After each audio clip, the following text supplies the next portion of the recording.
ஒரு நாள் காலையில் ஆபிரகாம் எழும்புகிறான்.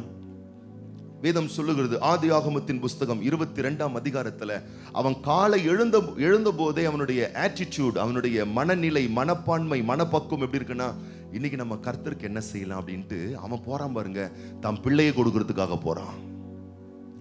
காலை அவன் எழும்பும் பொழுதே, வீட்டில் போய் 22 அந்த சாப்டர் நீங்க வாசித்து பாருங்க. அவன் காலையில எழும்புறான். ஆபிரகாம் காலையில எழும்புறான். எழும்பும் போது என்ன நடக்குதுன்னு பார்த்தீங்கன்னா, இன்னைக்கு கர்த்தர் என்ன தருவாரு, இன்னைக்கு கர்த்தர் கிட்ட இருந்து நம்ம என்ன வாங்கலாம், அதை செய்வாரா, இதை பண்ணுவாரா? இல்ல. வாசித்து பாருங்க. இன்னைக்கு நான் கர்த்தரை ஆராதிக்க போறேன், மோரியா மலைக்கு போறேன். எதுக்காக போறேன்? என் பிள்ளையை நான் கொடுக்க போறேன். அங்க அவன் கிட்ட ஒரு சலிப்போ, நாடாது நம்ம இழக்க போறோமே, நம்ம கிட்ட இருக்கக்கூடிய பெஸ்ட்டை கொடுக்க போறோமேன்ற ஒரு சலிப்பு அவன் கிட்ட இல்ல. பாருங்களேன், சிறந்ததை செய்வதற்காக அவன் நினைக்க போறான். அந்த துவக்கம், அந்த என்ட்ரன்ஸ், அந்த துவக்கமே எப்படி இருக்குன்னா, கொடுக்கணும், செய்யணும். அங்க ஒரு காரியத்தை அவன் செய்யறான். பலியிடுவதற்காக ஒரு காரியத்தை அவன் செய்யறான். கர்த்தர் பார்க்கிறாரு, இவன் பெறுகிற மனநிலையில இல்ல, இவன் கொடுக்கிற மனநிலையில இருக்கிறான். இவன் எனக்கு தருகிற மனநிலையில இருக்கிறான். இவன் நல்ல கிரியை செய்யற மனநிலையில இருக்கிறான். அங்கதாங்க கர்த்தர் அவனுக்கு வெளிப்படுத்தினார் என்னன்னு, நான் யெகோவா ஈரே, உனக்காக நான் எல்லாத்தையும் பார்த்துக்குவேன். எங்க காட்டுறார் ஆண்டவர்? ஆதியாகமம் 22:14 சொல்லப்பட்டிருக்கு பாருங்க. 22:14 வாசிங்க பார்க்கலாம். அந்த இடத்துக்கு யெகோவா ஈரே என்று பெயரிட்டான். அதனாலே கர்த்தருடைய பர்வதத்திலே பார்த்து கொள்ளப்படும் என்று இந்நாள் வரைக்கும் சொல்லப்பட்டு வருகிறது. பாத்துக்கோங்கப்பா, இன்னைக்கு ஏதாச்சும் பண்ணுங்கப்பா, இன்னைக்கு ஏதாச்சும் செய்யுங்கப்பா. இல்ல, இன்னைக்கு நான் ஒன்னும் பண்ண போறேன், இன்னைக்கு நான் ஒன்னும் செய்ய போறேன்.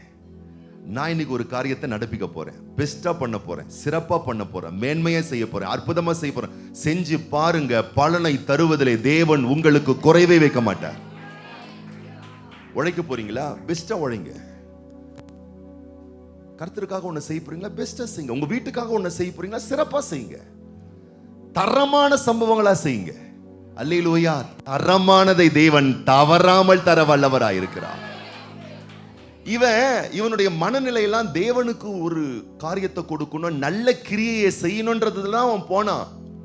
ஆனா தெய்வம் பார்க்கிறாரு, உனக்கு இப்படி தரணும்ன்ற மனசு இருந்துச்சுன்னா, நான் கிள்ளி கொடுக்கிற தெய்வம் இல்ல, அள்ளி கொடுக்கிற தெய்வம். ஐயா, இவன் கையில பிள்ளை இருந்தான், பிள்ளையும் கொடுத்துட்டு வர்றதுக்கு தான் போனான். ஆனா தேவன், நீ கொடுக்க வேணாம், உனக்கு அந்த கொடுக்கணும் செய்யணும்ன்ற மனநிலை இருந்தது, அதுவே போதும், நான் உனக்கு கொடுக்கிறேன்னு சொல்லிட்டு பலி செலுத்துவதற்கு ஆட்டு கடாவையும் கொடுத்தாரு. உன் பிள்ளைய ஜீவனோடு நீ கொண்டு போன பிள்ளையும் கொடுத்தாரு. அந்த சாப்டர் ஃபுல்லா வாசித்து பாருங்க. அதுக்கப்புறம் தான் அவனை ஆசீர்வதித்து பழுகி பெருகி அவனை தேசத்துக்கே ஆசீர்வாதமாய் மாத்தினாரு. இன்னைக்கு ஒரு பெரிய சிந்தை நமக்குள்ள வரணும். அல்லேலூயா. என்ன சிந்தை வரணும்? இவங்க செய்யணும், இவங்க பண்ணணும், இவங்க தரணும், என் மனைவி தரணும், என் புருஷன் தரணும், இவர் செய்யணும், எங்க அம்மா தரணும், என் கம்பெனிலேருந்து தரணும், இவங்க மாறணும். நிறைய பேருக்கு என்னன்னா, அவங்க மாறணும், இவங்க மாறணும், அது மாறணும், இது மாறணும். ஆனா நான் சொல்றேன், மாற்றம் எங்கிருந்து தெரியுமா ஆரம்பிக்கணும்? அழகா சொல்றோம் பார்த்தீங்களா? ஆனா செய்யதான் மாட்டோம். ஒரு மிகப்பெரிய ஒரு ஞானி இருந்தானா. அந்த ஞானி ஒரு முறை அரச சபையில் இருக்கக்கூடிய அரசனை சந்தித்தானாம். சந்திக்கும் பொழுது அந்த அரசனுடைய கண்களை பார்த்து சொன்னானாம், அரசே, நீர் பல வகையான சோகத்தில் இருப்பதை நான் காண்கின்றேன், என்னவாயிற்று உங்களுக்கு? அப்ப அரசன் சொன்னானா, அடிக்கடி இது மாதிரிதான் பீப் சவுண்ட் வந்துகிட்டு இருக்கு. ஆமா, ஹார்ட்ல பிரச்சனை, மைண்ட்ல பிரச்சனை, வாழ்க்கையில பிரச்சனை, ஒரே பிரச்சனையா இருக்குது, என்ன பண்றது? நானும் வெளியே யாருக்கும் தெரியக்கூடாதுன்னு மறைச்சு மறைச்சு வாழ்ந்துகிட்டு இருக்கேன், எப்படியே கண்டுபிடித்து விட்டீரே ஞானி. அப்ப ஞானி சொன்னாரா, இதிலிருந்து நீ விடுபடுவதற்கு ஒன்றை நீ செய்ய வேண்டும். என்ன செய்யணும்? கொஞ்ச நாளைக்கு நீ பார்க்கறதெல்லாம் பச்சையா இருக்கணும். என்னது? கொஞ்ச நாளைக்கு நீ பார்க்கறதெல்லாம் பச்சையா இருக்கணும். சரி, நான் பச்சையா இருக்கிறதைய பார்த்தா, பச்சையா இருக்கிறதைய பார்த்தினா உன் பிரச்சனை எல்லாம் பறந்து போயிடும், ஓகே ஞானி, நான் அப்படியே செஞ்சிடறேன். என்ன பண்ணாராம் பாருங்க ராஜா, அரண்மனையே பச்சை கலர் பெயிண்ட் அடிச்சு விட்டாராம். அவரு பெட்ரூம் பச்சை, மெத்தையில இருக்க விரிப்பெல்லாம் பச்சை, அங்க இருக்கக்கூடிய தன் மனைவிக்கு Dress பச்சை, இவரு Dress பச்சை, பிள்ளைங்க Dress பச்சை, காவலாளர்கள் உதவியாளர்கள் எல்லாம் பச்சை, தூண்கள் பச்சை, சாப்பாடு கூட பச்சை, எல்லாம் பச்சை பச்சையா தான் இருக்குது. எல்லாம் கீரை வகைகள், புதினா, எல்லாம் என்னென்ன சாப்பாடு பச்சை பச்சையா இருக்குமோ எல்லாம் சாப்பாடு பச்சை, பாத்திரங்கள் எல்லாம் பச்சை. அவர் நடக்கக்கூடிய ரோட்டெல்லாம் ஊத்துறான் பச்சை கலரை. ரோட்டையே பச்சையாக்கி வச்சுட்டான் அந்த ஆளு, வீட்டையே பச்சையாக்கிட்டான், அரண்மனையை பச்சையாக்கிட்டான், எல்லாமே பச்சையா இருக்கு. இவன் கண்ணை திறந்து எங்க பார்த்தாலும் ஒரே பச்சை பச்சை பச்சை பச்சை பச்சை பச்சை. சில நாட்கள் பொறுத்து அந்த ஞானி ராஜாவை பார்க்கலாம் என்று வந்தால் அரண்மனைக்குள்ள அந்த ஞானி விட மாட்டாங்க. ஏன்னா இவர் வேற கலர் ட்ரெஸ்ல இருக்கிறாரு. அவரு சொல்றாரு, பா நான் ஞானி வந்திருக்கேன், சொல்லுங்க. நீ ஞானியா இருந்தான்னா யாரா இருந்தா பச்சையில வா. சரி, அவருக்கு ஒரு பச்சை கலர்ல ட்ரெஸ்ஸை போட்டு விட்டாங்க. போட்டு விட்டு போய் அரசனை போய் பார்த்தா அரசன் கேட்கிறாரு, யார் நீ? நான் தான்ப்பா அந்த ஞானி. ஓ நீங்களா, வாங்க வாங்க வாங்க. அந்த ஞானி கேட்டாரா, என்னப்பா என்ன பண்ணி வச்சிருக்கிற? நீங்க தானே சொன்னீங்க பச்சை கலரையே பாரு, பச்சையாவே பாரு, உன் பிரச்சனையெல்லாம் தீந்துரும்னு. நீங்க பச்சையாவே பார்க்க சொன்னதுனால எல்லாத்தையும் பச்சையா மாத்திட்டேன். எப்பா நான் என்னப்பா சொன்னேன் உங்ககிட்ட? நீ பார்க்கறதெல்லாம் பச்சையா இருக்கணும், பச்சையா பாருன்னு எல்லாத்தையும் பச்சையா மாத்தினியே. ஒரு சின்ன விஷயம் பண்ணியிருக்கலாம். என்னது? பச்சை கலர் கண்ணாடி போட்டிருந்தீனா, பச்சை கலர்ல கண்ணாடி நீ போட்டிருந்தீனா எதையுமே மாத்த வேண்டிய அவசியம் இல்லை, எல்லாமே பச்சையா தெரிஞ்சிருக்குமே. அப்புறம் தான் அவனுக்கு புரிஞ்சுதான். ஹல்லேலூயா. பக்கத்துல பார்த்து சொல்லுங்க, பொண்டாட்டி மாறணும், புருஷன் மாறணும், ஊர் மாறணும், சபை மாறணும், சமுதாயம் மாறணும்ன்றியே. முதல்ல மாற வேண்டியது அவங்க செய்யட்டும், நான் செய்யறேன். அவங்க எல்லாம் செய்ய மாட்டாங்க, நான் செய்ய போறேன். அவர் செய்யட்டும், நான் என் ஃபேமிலிக்கு பெஸ்டானதை செய்ய போறேன். நான் எனக்கு பெஸ்டானதை செய்ய போறேன், கர்த்தருக்கு பெஸ்டானதை செய்ய போறேன். சமூகத்தில் நான் செய்யக்கூடிய காரியம் எல்லாத்தையும் நான் சிறந்ததா செய்ய போறேன். ஏன்னா மாற்றம் என்னிலிருந்து துவங்கட்டும். நான் சிறந்ததாய் செய்வேனே ஆனால் என் கிரியைக்கு பலனுண்டு என்று படைத்த தேவாதி தேவன் சொல்லுகிறார். எத்தனை பேர் ஆமென் சொல்றீங்க? படைத்த தேவன் சம்பூர்ணமாய் நமக்கு எல்லாவற்றையும் அருள வல்லவராய் இருக்கிறார். எத்தனை பேர் நீங்க விசுவாசிக்கிறீங்க? அப்ப நான் சொல்றேன், கர்த்தர் சொல்றாரு, நீ ஏன் கிடைக்க மாட்டேங்குது, நடக்க மாட்டேங்குது, ஆக மாட்டேங்குது, முடிய மாட்டேங்குது, வர மாட்டேங்குது வருத்தப்பட்டு இருக்க? அழாத, கவலைப்படாத, வருத்தப்பட்டு கண்ணீர் விடாத, நீ நற்கிரியைகளை செய்து பா. காயின் ஆபேல் 2 பேர் ஆண்டவர் கிட்ட போறாங்க. ஒருத்தன் என்ன பண்றான்? ஆபேல் ஆற்றிலிருந்து ஆண்டவருக்கு ஒரு நற்கிரியை செய்யறான். காயின் என்ன பண்றான்? ஏனோ தானே என்று ஒரு கிரியை செய்யறான். ஆனால் ஆசீர்வதிக்கப்பட்டது மனசிலிருந்து உத்தமமா தெய்வத்துக்கு நற்கிரியை செய்தவன். ஆனா இவன் ஆசீர்வதிக்காம போனதுனால இவனுக்குள்ள ஒரு எரிச்சல் வந்தது. ஆண்டவர் என்ன தெரியுமா ஆன்சர் பண்றாரு அவனுக்கு? என்ன சொல்றாரு தெரியுமா? நீ நன்மை செய்தால் மேன்மை இல்லையோ அப்படின்னா என்ன சொல்றாரு? நீ பெஸ்டானதை செய், நல்ல விஷயத்தை செய், செய்வதை சிறப்பா செய். உனக்கு மேன்மை வராதா? உனக்கு நன்மை வராதா? நான் உனக்கு நன்மை தாய் செய்ய மாட்டேனா? அப்ப அதுதான் தெய்வம் கேட்கிறாரு. பக்கத்துல பார்த்து சொல்லுங்க, பக்கத்துல பார்த்து சொல்லுங்க, நான் ஒரு பெரிய பங்களா வீட்டை பெருசா நான் கட்டினேனா? என்ன பார்த்து பொறாமலாம் படாதீங்க. அல்லேலூயா. ஏன்னா எனக்கு சும்மா வரல, நான் விதைச்ச விதை அப்படி, நான் செஞ்ச கிரியை அப்படி கர்த்தர் எனக்கு தந்திருக்கிறார். பக்கத்துல பார்த்து சொல்லுங்க, உங்களுக்கும் வேணுமா? நன்மையானதை செய்யுங்க. நன்மை செய்தால் மேன்மை இல்லையோ? அதுதான் பரலோக தேவன் சொல்லுகிறார். நன்மை செய்தால் மேன்மை இல்லையோ?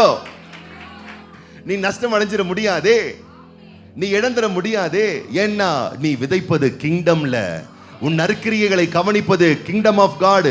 ஆண்டவர் பார்க்கிறார், ராஜ்யத்திலிருந்து பார்க்கிறாரு. அவர் உனக்கு பலன் அருளாமல் இருப்பாரோ? பலன் அருள வல்லவரா இருக்கிறாரே.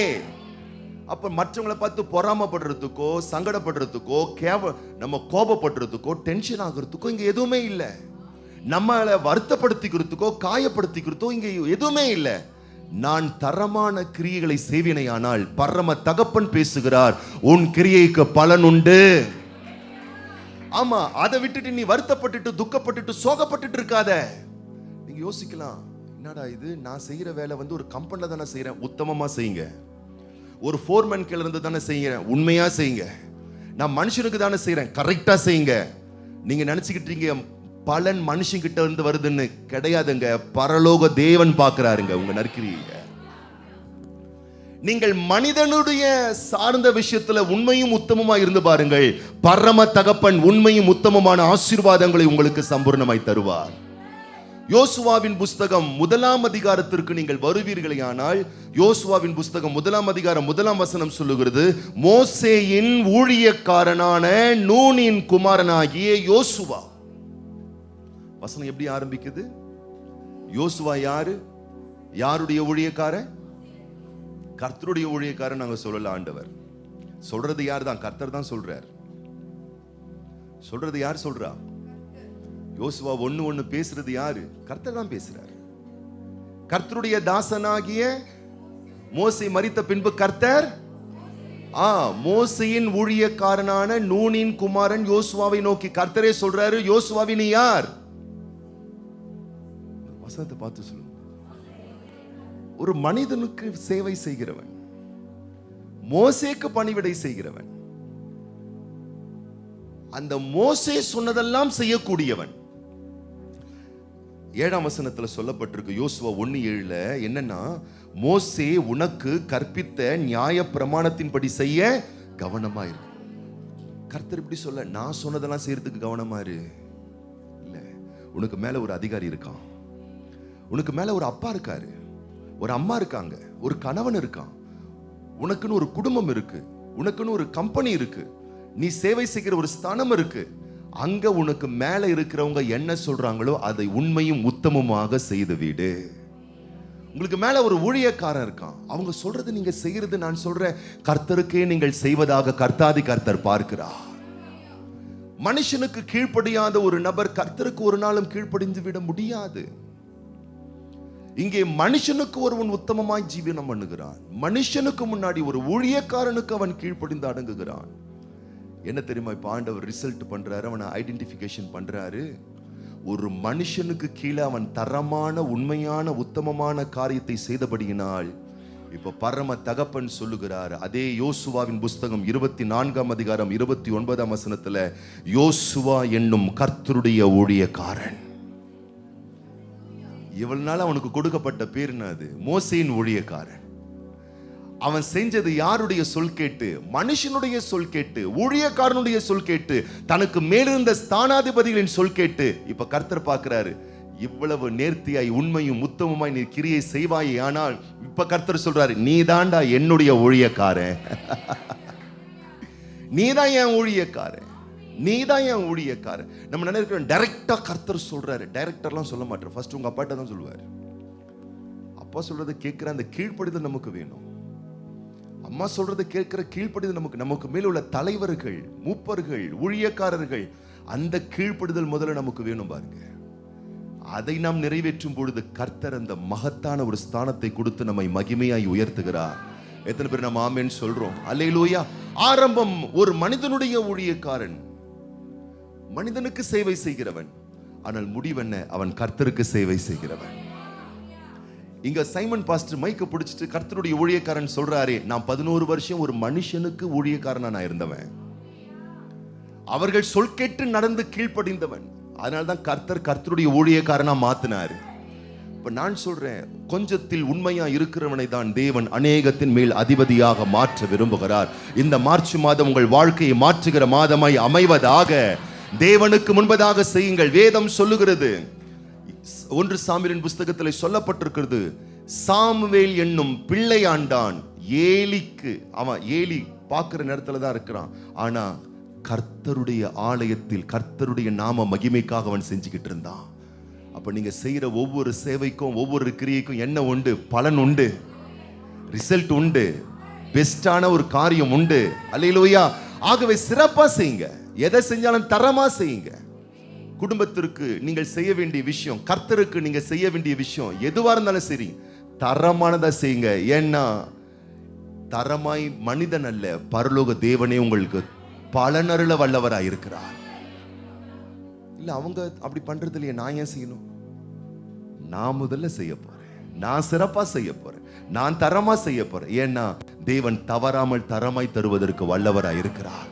எத்தனை பேர் நம்ம விசுவாசிக்க போறோம்? 2 கரங்களை ஆண்டவருக்கு நேராக உயர்த்தி, ஆண்டவரே என்னுடைய கைகள், என்னுடைய நடத்தைகள், என்னுடைய செயல்கள் ஆண்டவரே உம்முடைய பார்வைக்கு முன்பதாக தரமாய் இருப்பதாக, மகிமையாய் இருப்பதாக, மேன்மையாய் இருப்பதாக, சிறப்பாய் இருப்பதாக, ஓ பெஸ்டாய் இருப்பதாக. அல்லேலூயா, அல்லேலூயா. தேவ பிள்ளை, நீ துக்கப்படாதே, நீ சங்கடப்படாதே. எனக்கு அமையலையே, எனக்கு முடியலையே, எனக்கு ஆகலையே நீ நினைக்காத. கர்த்தருடைய பர்வதத்தில் உனக்கு பார்த்து கொள்ளப்படும். இந்த மாதம் உன்னுடைய பண தேவைகள் பார்த்து கொள்ளப்படும். இந்த மாதம் உன் பிள்ளைகளின் தேவை பார்த்து கொள்ளப்படும். இந்த மாதம் உன் குடும்ப தேவைகள் பார்த்து கொள்ளப்படும். இந்த மாதம் உன்னுடைய நோக்கங்கள் பார்த்து கொள்ளப்படும். உன் விருப்பங்கள் பார்த்து கொள்ளப்படும். உன் எதிர்பார்ப்புகள் பார்த்து கொள்ளப்படும். உனக்காக பரலோக தேவனாகிய கர்த்தர் எல்லாவற்றையும் பார்த்து கொள்ள வல்லவராய் இருக்கிறார். நான் வார்த்தையை பார்த்துக்க போறேன், வசனத்தை பார்த்துக்க போறேன், சத்தியத்தின்படி நற்கிரியை நான் செய்ய போறேன். என் கிரியைக்கு தக்க பலனை தேவாதி தேவன் தர வல்லவராய் இருக்கிறதுனால எத்தனை பேர் விசுவாசிக்கிறீங்க? உங்களுக்காக நான் விசேஷமா நான் ஜெபம் பண்ண விரும்புறேன். உங்கள் கரங்களை உயர்த்தி, இதுவரைக்கும் ஏனோ தானோன்னு கிரியைகளை செஞ்சுக்கிட்டு இருக்கலாம். நான் கர்த்தருக்காக செய்ய போறேன், கர்த்தருடைய நாம மகிமைக்காக நான் செய்ய போறேன். நீங்க உடைச்சாலும் எதை செஞ்சாலும் நல்ல கிரியை பெஸ்டா செய்யுங்க. உங்கள் கிரியைகளுக்கு தக்க பலன் உண்டு, உங்கள் செய்கைகளுக்கு தக்க பலன் உண்டு.